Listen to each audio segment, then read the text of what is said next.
She said, "Don't wait up, reception's gonna be spotty," as she zipped her overnight bag.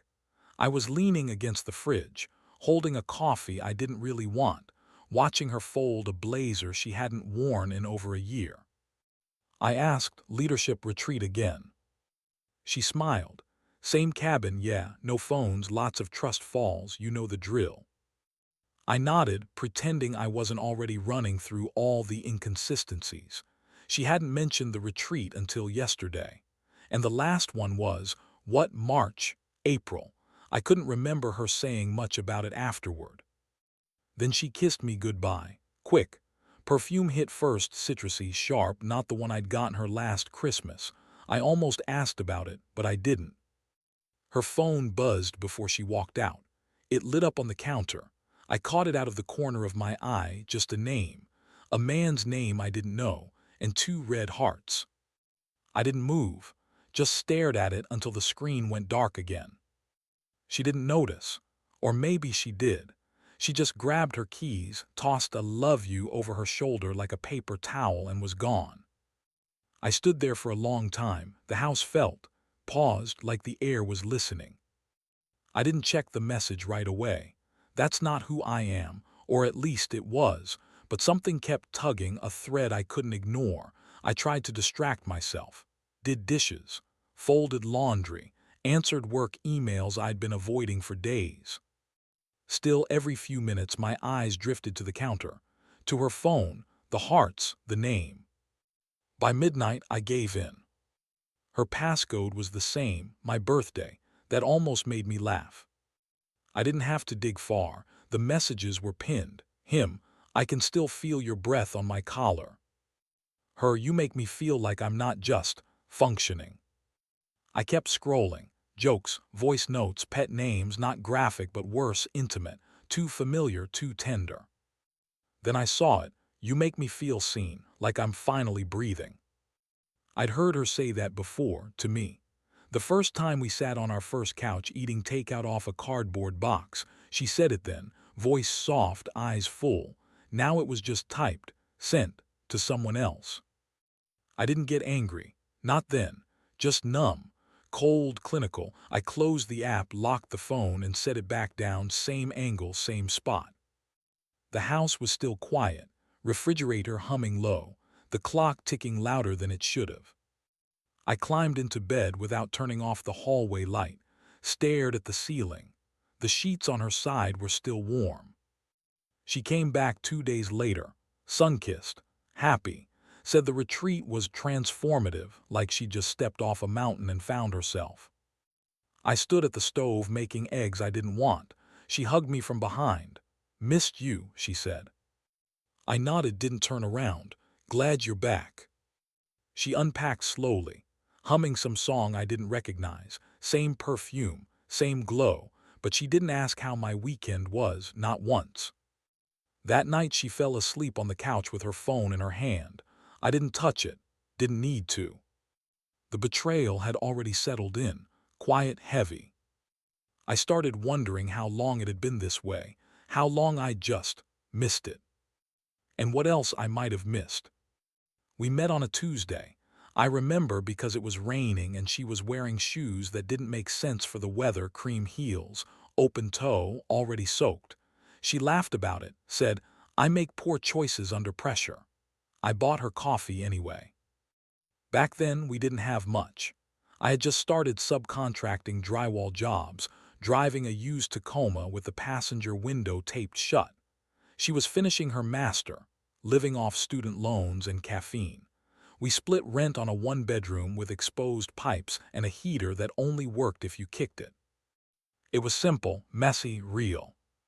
She used to leave me notes on receipts, napkins, the back of junk mail. One said, "I never feel like I have to be anyone else with you." Another, "You see me when I don't say anything." I kept those for a while, shoe box under the bed. Eventually, I stopped checking it.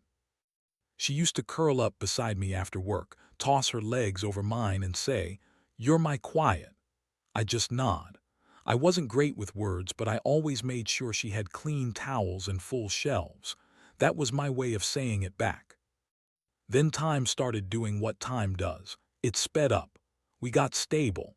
I opened a small contracting firm. She got promoted fast, faster than either of us expected. Started wearing blazers to meetings and carrying a second phone just for emergencies. I thought we were building something. I really did. When we bought the townhouse, she cried in the hallway and whispered, "We made it." I believed her. She decorated everything. Sage green accents, gold hardware. It looked like a magazine. My friends would come over and joke that it didn't look like a man lived there. I'd smile and say, "That's how you know I'm happy." We had Sunday mornings. French press coffee, jazz playlists. I made breakfast. She read out loud from whatever novel she was into. We didn't need to go anywhere. But something shifted. Little things. I'd come home with Thai from her favorite place and she'd already eaten. No text, no sorry, just a shrug, "Didn't know when you'd be back." She stopped watching our shows, said she needed brain space. Started going to sleep with her AirPods in. Therapy became weekly, then bi-weekly, but she never talked about it. I asked once if she was okay. She smiled. "Yeah, why wouldn't I be?" I didn't push. She always hated that, said it made her feel monitored. There was this one night I remember, maybe a month before the retreat. We were at a friend's dinner party. She wore this black silk dress I hadn't seen before. It looked deliberate, sharp, not for me. She laughed louder that night, not at my jokes, at his, a guy from her firm. "Just a work buddy," she'd said when I asked later. That was the first time I noticed her laugh had changed. It was higher, a little rehearsed. When we got home, she sat on the edge of the bed and said, "You know, sometimes I feel like I'm shrinking." I reached for her hand. She let me hold it but didn't squeeze back. "I love you," I said. She nodded, didn't say it back. Just, "I know." That was the last time I tried to talk about us directly. After that, it was easier to pretend we were just tired, busy, modern love, right? Two professionals grinding it out, learning to take turns falling apart. She used to say I was her calm, her center. Then one morning, I woke up and realized I wasn't in the center anymore. I was somewhere behind her, watching her move forward like I was part of the scenery she used to love and now barely noticed.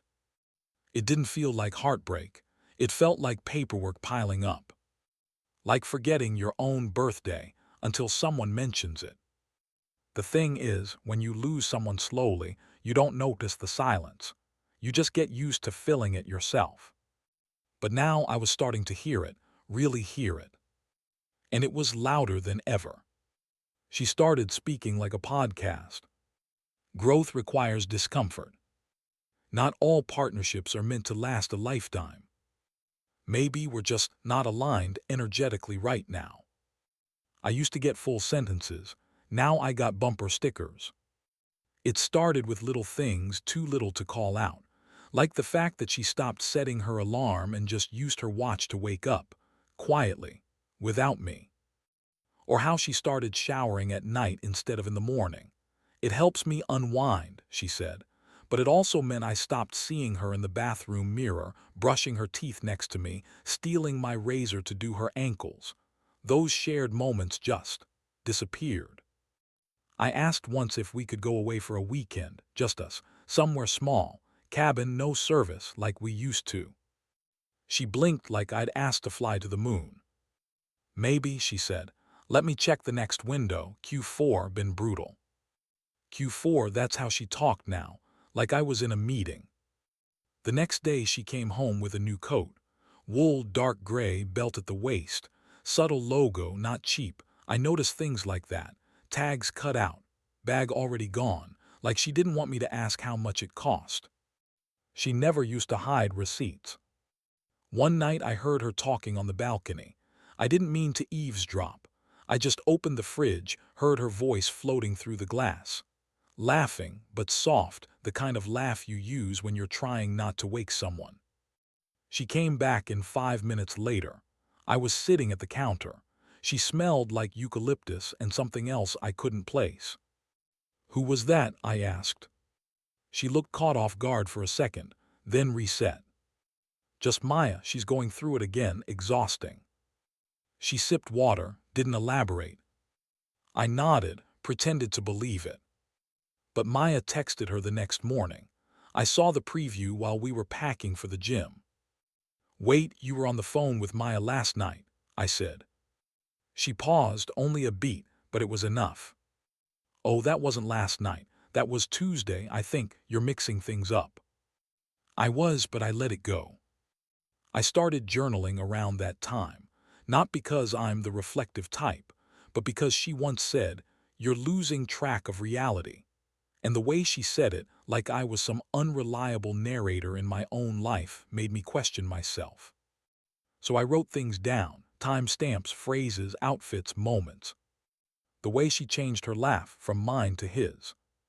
The new wine glasses she bought that only she used. The way she'd walk in the door and talk to the cat before she said anything to me. I noticed everything. She wore a different perfume on Thursdays. That's when she had late meetings. One day I asked if she wanted me to pick her up after work, said I was gonna be in the area anyway. She got quiet. "Actually, I think I'm grabbing drinks with the team. We're celebrating Camille's promotion." I just nodded. I drove to the office anyway, sat in my truck across the street, lights turned off, hoodie up. She didn't leave with Camille or the team. She got into a white car I didn't recognize, passenger seat, smiling. I didn't follow. I just sat there until my coffee got cold. The next morning, she handed me my favorite mug and said, "I had the weirdest dream about us last night." I didn't ask what it was. There's this specific kind of quiet that happens between people who used to love each other. It's not anger. It's not even sadness. It's maintenance. You keep the plants watered and the doors locked. You pay bills and fold laundry, but the house is already empty. We still had sex. Not often, not rough or tender, just performed like something scheduled on a calendar neither of us opened anymore. Afterward, she'd turn away and curl up, scrolling through something I couldn't see. I'd stare at the ceiling and count the rotations of the fan.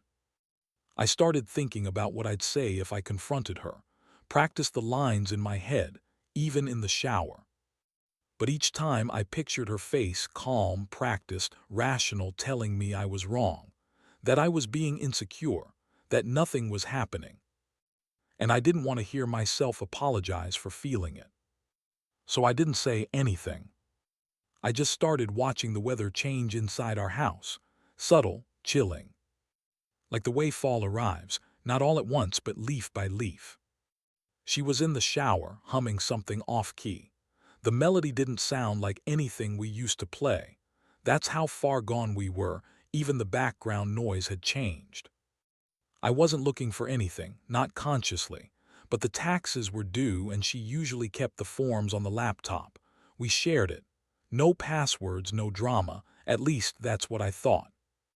When I opened the lid, her email was already open, not minimized, not hidden, just there, like it was waiting for me. I didn't even scroll at first. I froze. The subject line stared back at me. "RE, next weekend, same cabin." My pulse didn't race. My stomach didn't drop. I just read. It was a thread, 7 emails back and forth. "Booked it, same Airbnb as spring. I'll bring the wine. God, I miss you. Can we just not go back this time? Tell him you're at a board retreat. That worked before." Worked before. I didn't click reply. I didn't even hover my mouse. I clicked into the calendar next. They had color-coded it. Coded. Like a damn heist. Violet equals free weekends. Gold equals conferences you can fake. Gray equals watch out, family in town. They had rules, patterns, a system. That's when it hit me this wasn't new. This was old, practiced, polished. There was a shared folder, Google Drive, titled Bookshelf. Inside, hotel receipts, PDFs of poetry, pictures, lots of them, mostly close-ups, her hand in his, wine glasses, A snapshot of her asleep, wearing the t-shirt I'd been looking for 3 months ago. Then I found the voice notes. My hands hovered, but I listened. Last night was everything. I don't know how I go back to normal after that. I wore the earrings you got me. He didn't notice. Of course he didn't. Of course. I sat there still as a corpse while the water upstairs ran on. She was singing now. I couldn't make out the words. Then came the one that broke me. Sometimes I think I just used him to feel safe while I figured myself out. That's not love, right? You outgrew him, it's okay. Let's focus on us. Outgrew. That word stuck, like a splinter under the nail. I minimized the folder, downloaded what I needed, backed it up to an external drive I hadn't touched since my dad died. Everything inside me wanted to yell, throw the laptop, confront her in the hallway, dripping wet, eyes wide. But I didn't. I closed it all, quiet, clean. Went upstairs, walked past the open bathroom door and said, "I'm heading out, need anything?" She turned, her hair dripping, soap still on her collarbone. "Maybe oat milk if they have it." I nodded, "Text me the brand." She smiled like nothing was wrong. And maybe for her, nothing was. I drove aimlessly. No destination. Just intersections and red lights I barely saw. The world felt off balance, tilted slightly, like the ground under me wasn't locked in anymore. I ended up parked outside an old diner we used to love. The sign flickered. I didn't go in. I scrolled through my camera roll, looked for signs. There were pictures of us at weddings, birthdays, the beach, her head on my shoulder, her hand in mine. But now I knew what else those hands had done, where her head had rested, whose name she whispered when I wasn't around. I don't remember crying, not that day. I just remember my hands shaking. Bad, couldn't hold the phone steady. I thought about texting someone, a friend, my brother, but what would I say? Hey, turns out I've been living with a stranger who writes poetry for another man. I didn't want pity. I didn't want advice. I just wanted silence that didn't feel like failure. I drove back home an hour later. She was on the couch, wet hair and a towel, scrolling through her phone. "Did you find the oat milk?" "Sold out." She didn't look up. Figures. I sat across from her, watched her fingers move across the screen like they were dancing with someone I'd never meet. She looked peaceful. And I realized she was already gone. Not physically, not yet. But the version of her that used to look at me like I was the only person in the room, that version was dead. Buried beneath secrets and shared documents and weekend getaways planned around my blind spots. I went to bed early that night, didn't kiss her, didn't say goodnight. She didn't notice. And if she did, she didn't ask why. I started waking up before her. Not on purpose. My body just decided sleep wasn't safe anymore. I'd lie there in the dark, listening to her breathing, thinking how strange it was to share a bed with someone who thought of you as background noise. She looked peaceful in sleep. Same curve in her lips, same rhythm in her breath. You'd never guess the lies. I didn't touch her phone again. Didn't need to. The truth had already settled in my chest like wet cement. Instead, I started preparing. Nothing loud, nothing rash. Just clearing space. The first thing I did was call Marcus, my accountant. Told him I wanted to revisit our asset structure. Said I was exploring trusts. He didn't ask questions. Marcus knows silence better than most people. Then I made copies. Laptop, phone backups, cloud folders. I screen recorded the voice notes, exported the emails, took screenshots of the calendar. I stored it all in a folder labeled Car Warranty Docs, dragged it into an encrypted drive. I never changed her passwords, never locked her out. I didn't need her to know I knew. I just needed time. I checked our prenup, the one we signed when neither of us had anything. It was basic, clean, protective of the individual, but what it didn't mention was crypto, or LLC equity, or deferred income streams I had set up when the business started growing. And her name wasn't on any of it. Not the house, not the trust, not even the car she insisted on leasing her own, said she liked the independence. Funny now. I met with a lawyer, not downtown, not flashy, out in the suburbs near a hardware store. Guy named Warren, wore flannel to our meeting, took notes on legal pad, asked zero personal questions. I liked him immediately. I want to separate cleanly, I told him, quietly with no drama. He nodded, you're documenting everything. Then we'll be fine.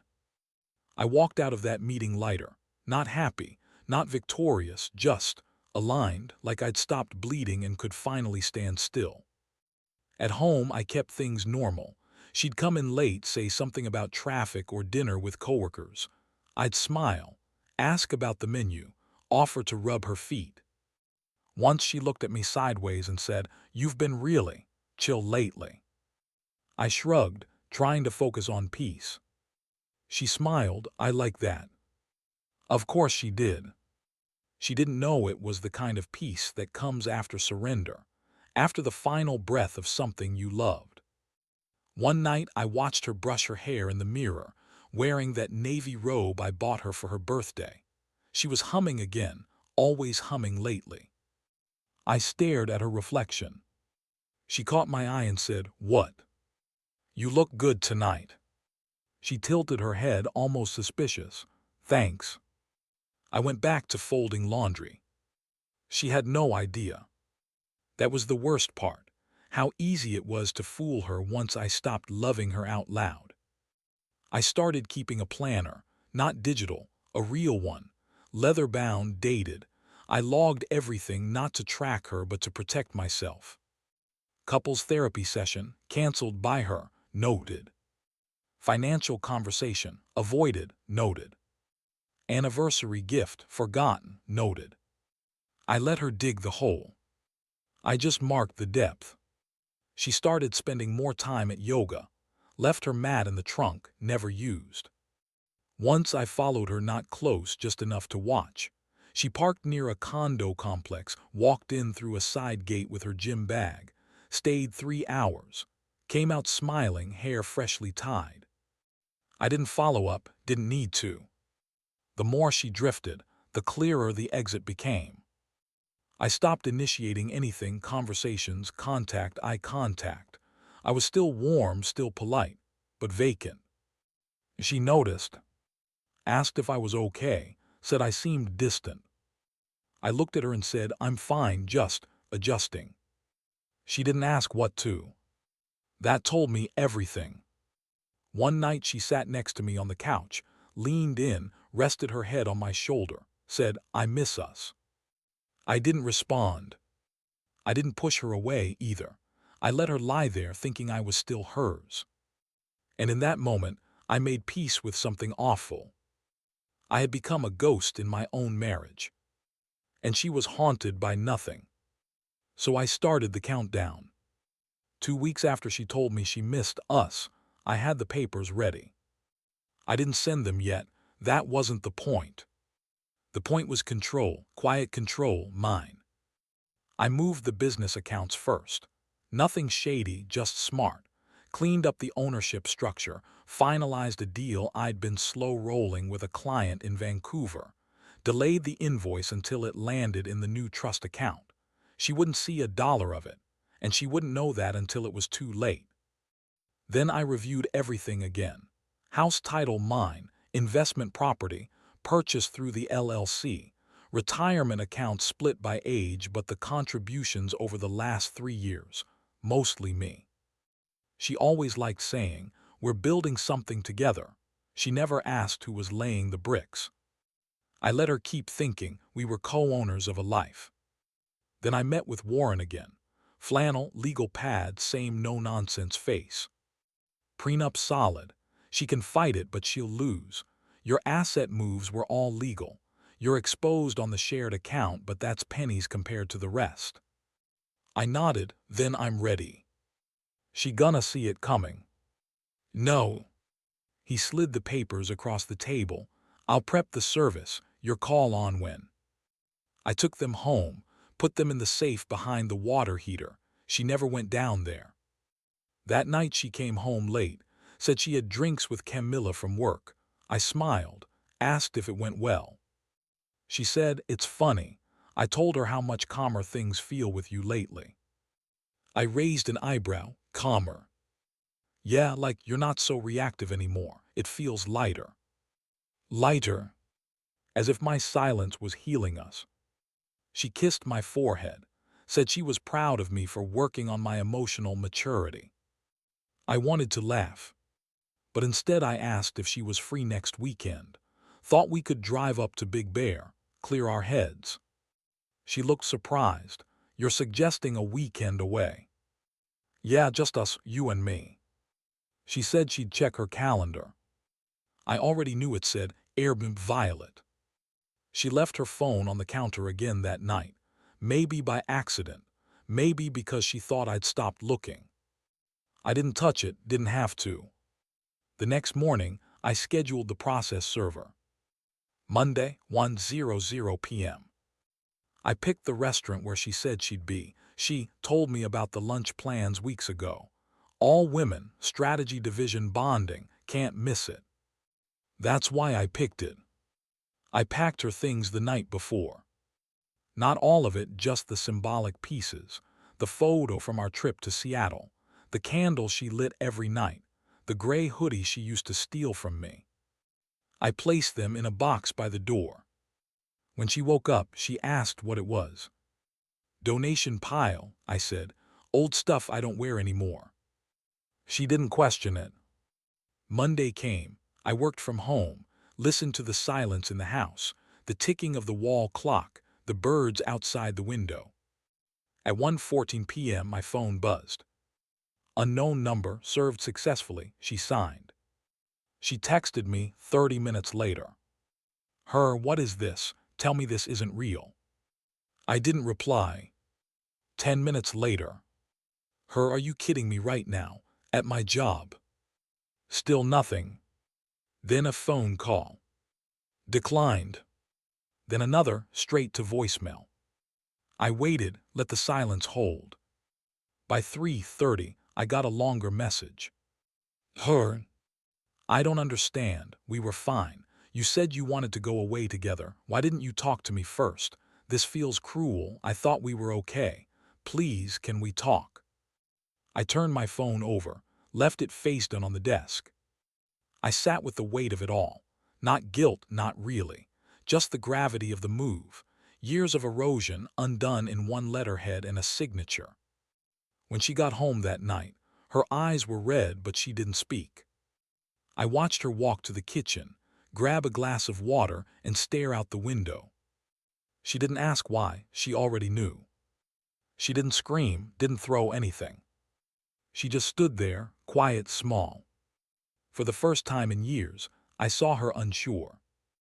And I knew, without saying a word, that I'd taken something back. Not to punish, just to return to myself. She moved out 6 days after being served. No dramatic exit, no final speech. She packed quietly, like someone trying not to wake a sleeping house. I didn't ask where she was going. She didn't offer. The only sound was duct tape tearing from the roll as she sealed her boxes. She paused once, standing in the doorway of the bedroom, her hand on the frame like she needed it to hold her up. I never wanted to hurt you, she said. I looked up from the couch. She was still wearing my college hoodie, the one that had holes in both sleeves. I hadn't seen her wear it in years. I didn't say anything. She cleared her throat. I know it doesn't matter now, but I was lost. I was trying to find something that made me feel alive again. I kept my eyes on hers, steady, and I was supposed to be the place you disappeared while you searched. She blinked once, twice, then nodded like that was fair. She asked if I'd ever forgive her. I said that's not part of the plan. She left a few minutes later. Didn't take everything, just enough to be functional. A few clothes, her journals, the blender she always said she hated but kept anyway. She left her keys on the counter, no note. I watched her car pull away through the slats of the blinds. The taillights flickered red, then disappeared. And that was it. Afterward, she tried to reach out. Not much at first, a text here and there. Can we meet just to talk? I know you hate me, I just want to explain. I didn't respond. Not because I wanted to punish her, because there was nothing left to hear. She emailed me once, a long one, said she missed our rituals, the way I used to warm up her coffee mug in the microwave before pouring it, the playlists I made for road trips, the way I'd always let her have the last dumpling even if I was still hungry. She said she didn't realize what those little things meant until she noticed no one else did them. I archived it. She tried again 3 months later. I know this is weird, but happy birthday. I hope you're okay. I read it, then deleted it. She stopped after that. I never blocked her. I just made myself unreachable. People always think closure is some final, cinematic moment. It's not. It's sitting in the same kitchen, days later, and realizing you don't flinch when the doorbell rings. It's making coffee and not wondering if she'll walk in and ask for oat milk. It's the silence becoming peaceful instead of heavy. My friends asked how I was doing. I said I was tired, but okay. They said, you're handling this better than most would. But the truth is, it didn't feel like handling anything. It felt like walking out of a burning building and not looking back. She once said I was the calmest man she'd ever met. Now she knew what that really looked like. Sometimes I catch myself setting 2 mugs out in the morning. Muscle memory. I put the second one back without thinking. No anger, no sadness, just done. I walk differently now, lighter maybe, or just with more direction. People at work say I seem more focused, like I got clarity from somewhere. They don't know what I buried to get it. I don't talk about her, not to friends, not even when her name comes up in passing. It's like she became a chapter I finished, but never bookmarked. Someone once asked if I'd ever consider getting back together, if she changed, they said. I didn't answer, because she didn't break something I needed to fix. She revealed something I'd been too loyal to question.